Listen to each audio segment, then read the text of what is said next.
Todo diagrama de arquitetura parece bom no slide. Caixinhas alinhadas, setas no lugar, separação clara de responsabilidades. O problema começa 3 anos depois, às 3 da manhã, quando uma requisição cruza 9 serviços, ninguém entende mais o caminho dos dados, e a fatura de cloud do mês passa por revisão de comitê. A arquitetura perfeita não existe. O que existe é a conta da complexidade, e ela sempre chega. A indústria vende a arquitetura como solução. Adote microserviço para escalar. Vá para serverless para gastar menos. Coloque eventos para desacoplar. Volte para monólito porque a Amazon voltou. Cada um desses conselhos resolveu um problema real, em alguma empresa, em algum momento. Nenhum deles é resposta automática para a pergunta que você está fazendo agora. Porque a arquitetura não elimina a complexidade. Ela apenas decide para onde a complexidade vai. Se sai do código, entra na rede. Se sai da rede, entra nos dados. Se sai dos dados, entra no deploy ou no time que precisa entender o sistema. Essa observação tem nome técnico. Fred Brooks formalizou em 1986, no ensaio No Silver Bullet, a diferença entre complexidade essencial, a que vem do problema do negócio, e complexidade acidental, a que vem das escolhas técnicas que você fez para resolver esse problema. A essencial você não elimina. A acidental é o que você negocia toda vez que escolhe uma arquitetura. John Ousterhout, em A Philosophy of Software Design, trata a complexidade como problema central do design de software. Dependências, obscuridade e interfaces mal desenhadas tornam o sistema difícil de entender e modificar. A resposta dele não é fingir que a complexidade some, mas encapsular, reduzir e tornar explícito onde ela fica. Larry Tesler, da Xerox PARC, formulou na área de interação humano-computador o que ficou conhecido como Lei da Conservação da Complexidade. Todo sistema tem uma parte de complexidade irredutível. Como analogia para a arquitetura, isso é útil. Você decide quem paga: o desenvolvedor, a infraestrutura, o time de operação ou o usuário final. O erro comum é tratar a arquitetura como uma busca pelo desenho ideal. Você lê um post da Netflix, ouve uma palestra do pessoal do Uber, vê o diagrama que a Amazon mostra e tenta reproduzir aquilo no seu time de 8 pessoas. Não funciona. E não funciona por uma razão simples. O contexto que justificou a arquitetura deles não é o seu contexto. A escala não é a sua. O time não é o seu. A maturidade de plataforma não é a sua. O problema não é o seu. Quando você copia a arquitetura sem copiar o contexto, paga o custo da complexidade sem receber o benefício que aquela complexidade resolvia. É assim que nasce a superstição técnica. A equipe aceita um pedaço de arquitetura porque a empresa grande usa, sem nunca conseguir explicar o trade-off que está aceitando em troca. E aqui está o ponto que esse canal vai bater muitas vezes. Toda decisão arquitetural é um empréstimo. Você toma agora. Os juros operacionais chegam depois. Em deploy, em incidente, em onboarding, em mudança de requisito. Quando a conta vence, normalmente é tarde para refinanciar barato. Tem um detalhe que torna esse empréstimo ainda mais perigoso quando o sistema é distribuído. Em 1994, Peter Deutsch, da Sun Microsystems, escreveu o que ficou conhecido como as falácias da computação distribuída. São 8 suposições erradas que engenheiros fazem. A rede é confiável, a latência é zero, a largura de banda é infinita, a rede é segura, a topologia não muda, existe um administrador, o custo de transporte é zero, a rede é homogênea. Toda decisão de quebrar um sistema em pedaços que conversam por rede aceita implicitamente conviver com as 8. Para sair do achismo, ajuda a ter um mapa de onde a complexidade pode morar. São basicamente 7 eixos: código, acoplamento entre módulos, regras de negócio espalhadas, ordem de execução implícita. Rede, latência entre serviços, retries, timeouts, idempotência, contratos versionados. Dados, consistência, esquemas, migração, replicação, fronteiras de transação. Deploy, coordenação entre artefatos, rollback, compatibilidade entre versões em produção. Observabilidade, correlacionar logs, métricas e traces através de múltiplos processos. Custo, fatura de cloud, transferência de dados, cobrança por chamada em plataformas serverless. Time, carga cognitiva, ownership, comunicação entre equipes, tempo de onboarding. Toda decisão arquitetural move complexidade entre esses eixos. Microserviços reduzem acoplamento de deploy e ownership quando os limites estão corretos, mas movem complexidade para contratos, rede, coordenação distribuída e observabilidade. Serverless tira gerência de servidor e adiciona limites de plataforma, custo por chamada e dificuldade de rastrear execução. Arquitetura orientada a eventos tira acoplamento síncrono e adiciona ordem, idempotência, consistência eventual e debug distribuído. Monólito tira a coordenação distribuída e adiciona deploy compartilhado, risco de mudança simultânea e gargalo organizacional quando o time cresce. Existem dois limites teóricos que ajudam a entender por que essa negociação não tem saída fácil. Em 2000, Eric Brewer formulou a conjectura que depois foi provada formalmente por Seth Gilbert e Nancy Lynch em 2002. Sob uma partição de rede, um sistema distribuído não consegue garantir ao mesmo tempo consistência forte e disponibilidade. Quando a partição acontece e sistemas distribuídos precisam assumir que ela pode acontecer, você escolhe entre preservar uma resposta sempre disponível ou preservar uma visão consistente do dado. O outro limite vem de um paper de 2019 da própria Berkeley, do Joe Hellerstein e equipe sobre serverless. Eles mostraram que arquiteturas serverless cobram caro quando o workload é intensivo em dados, porque o modelo é data shipping. Você move dado entre funções pela rede em vez de mover código para perto do dado. Para workloads CPU-bound em rajada, serverless é ótimo. Para pipelines que movem volume, o custo de rede dominava. Nenhuma dessas opções elimina complexidade. Cada uma é uma negociação. Você aceita pagar mais em um eixo em troca de pagar menos em outro. A pergunta certa não é qual é a melhor. É em qual eixo o seu time tem capacidade de operar hoje e em qual ainda não tem.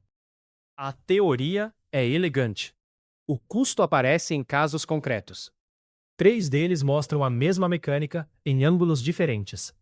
Caso 1. Amazon Prime Video, 2023. A equipe de Video Quality Analysis precisava analisar fluxos de vídeo em escala. Começaram com uma arquitetura serverless, step functions, orquestrando lambdas, com frames de vídeo trafegando via S3 entre as etapas. Decisão razoável no início. Cada etapa do pipeline evoluía independentemente, e o desenho favorecia iteração. O problema apareceu na escala. As taxas por transição dos step functions e o custo de mover frames de vídeo pela rede entre serviços viraram dominantes. Esse é o tipo de cenário que Hellerstein descreveu. Data shipping sai caro quando o workload é pesado em dados. A equipe migrou o pipeline para um único processo rodando em containers no ECS. O resultado documentado: redução de cerca de 90% no custo de infraestrutura e viabilização de uma escala que antes era inacessível. A leitura errada desse caso é: a Amazon abandonou microserviços. Não abandonou. Refatorou um sistema específico, com perfil intensivo em transferência de dados, onde o custo de rede passou a superar o ganho de isolamento. Para outros workloads, assíncronos, em rajada, com pouco dado trafegando, o desenho serverless continua eficiente dentro da própria Amazon. Caso 2. Segment, 2018. A empresa cresceu rápido e adotou microserviços para integrações com plataformas externas. Em poucos anos, tinham mais de 140 serviços para gerenciar pipelines de dados. A intenção era razoável: isolar falha de um destino para que não derrubasse os outros. O custo apareceu noutro eixo. Cada integração nova exigia provisionar mais um serviço, configurar mais um pipeline, alertar mais um plantonista. A produtividade despencou. O time engenheirou a saída, consolidaram tudo num monólito. Aumentaram velocidade de deploy e cortaram erros de configuração de forma drástica. A leitura errada aqui é: microserviços são overhype. Não são. Segment estava usando o microserviço como mecanismo de isolamento técnico, onde o que eles precisavam era reduzir custo cognitivo e operacional. Mudaram a arquitetura para refletir o problema real. Caso 3. Do outro lado, Shopify. Eles operam um dos maiores monólitos Rails do mundo. Em determinado momento, queries cruzadas no banco de dados estavam transformando o sistema em uma malha impossível de refatorar. A solução não foi quebrar em microserviços, foi criar uma ferramenta chamada Backwork, que força limites entre módulos dentro do mesmo monólito. Monólito modular, com fronteiras explícitas. A leitura errada do Shopify é simétrica à do Segment. Monólito venceu. Não venceu. Shopify mostra que monólito, sem disciplina de fronteira, é uma pilha de código esperando o próximo incidente global. Existe um estudo controlado que ajuda a enxergar essa carga cognitiva. Publicado na AppSec, YSec, em 2023, com rastreamento ocular e 42 participantes, ele comparou tarefas de manutenção em uma variante monolítica e uma variante de microserviços de um sistema de trading. Dentro daquele experimento, os autores encontraram eficácia maior na variante monolítica e diferença significativa no esforço visual e no tempo para localizar uma feature. Não é opinião de blog, é medida com escopo definido. O padrão nos 3 casos é o mesmo. A arquitetura inicial otimizou para um eixo e a conta apareceu em outro. Não havia arquitetura errada. Generalizar a partir desses casos vira pizza pronta de LinkedIn. Não é o ponto. O ponto é entender os custos, em qual eixo e quando cada abordagem faz sentido. Arquiteturas distribuídas, microserviços, serverless, eventos, cobram em rede, em observabilidade, em contratos versionados, em custo por chamada de plataforma e em complexidade organizacional para sustentar muitos serviços ao mesmo tempo. Em troca, oferecem isolamento de falha, autonomia de time e capacidade de escalar partes do sistema com perfis muito diferentes. Arquiteturas consolidadas, monólito, monólito modular, processo único, cobram em deploy compartilhado, em risco de mudança simultânea e em menor granularidade para escalar componentes separados.